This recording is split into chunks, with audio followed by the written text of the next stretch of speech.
Hello mga kasuki, for today's video ay samahan niyo ako magluto ng aming ulam.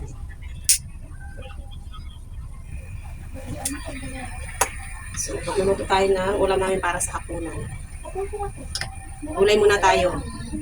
Kasi pag karne masyadong mahal. So, ito yung aking mga lulutuin.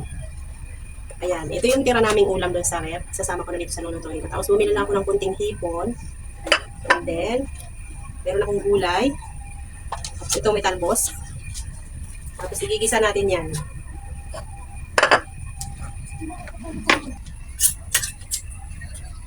So igigisa na natin yung ating bawang. Tapos sunod natin yung ating sibuyas.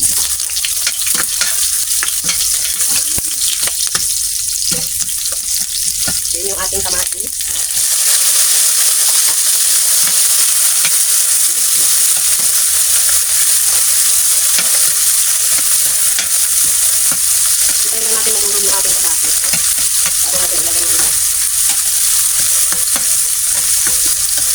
Ayan, durog na yung ating kamatis. Lalagyan natin yung ating hipo. Yung ating hipo na papiranggos, talagang 100.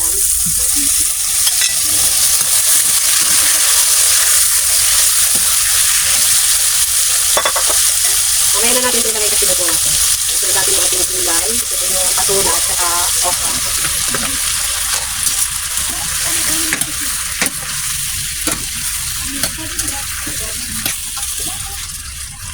Ayan. Lagyan na natin ito ng kunting sabaw.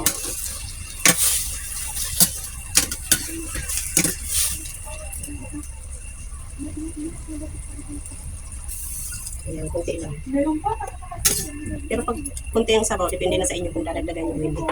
So, lalagyan natin ng paminta. Madagyan lang ng darasong paminta lang natin. Tapos, ilagay natin yung ating sili. Tapos, ilagay na natin yung ating tira-tirang isda. Ayan.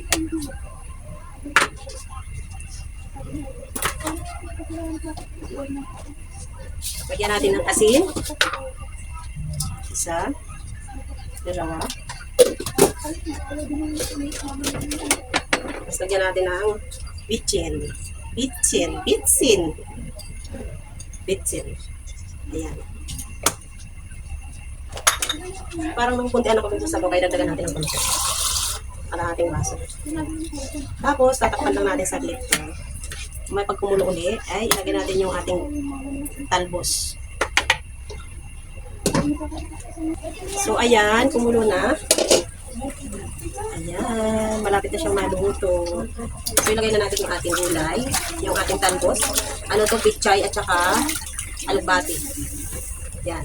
Pagkatapos niyan, pakulong lang natin saglit. Tapos, tsaka na natin titikman kung ano na yung lasa niya. O, ayan. Takpan lang natin ulit. So, habang inaantay natin na kumulo yung ating ulam, magsaing muna tayo.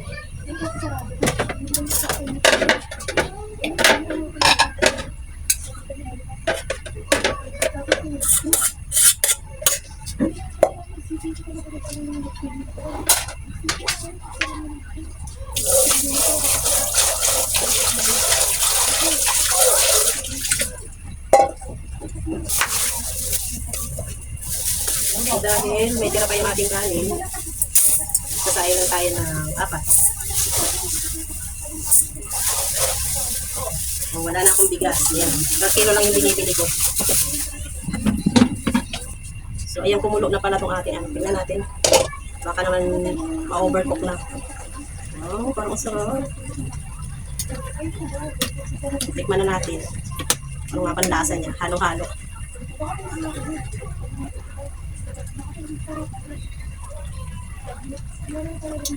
Masarap, manamis-namis siya. So, okay na yung ating ulam.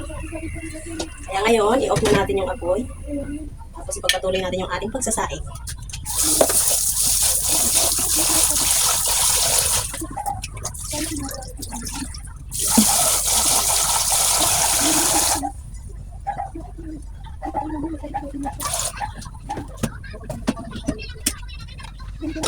Wala tayong saksakan dito dahil ginagamit natin yung ating saksakan. Doon natin ilalagay sa tabi ng pigi.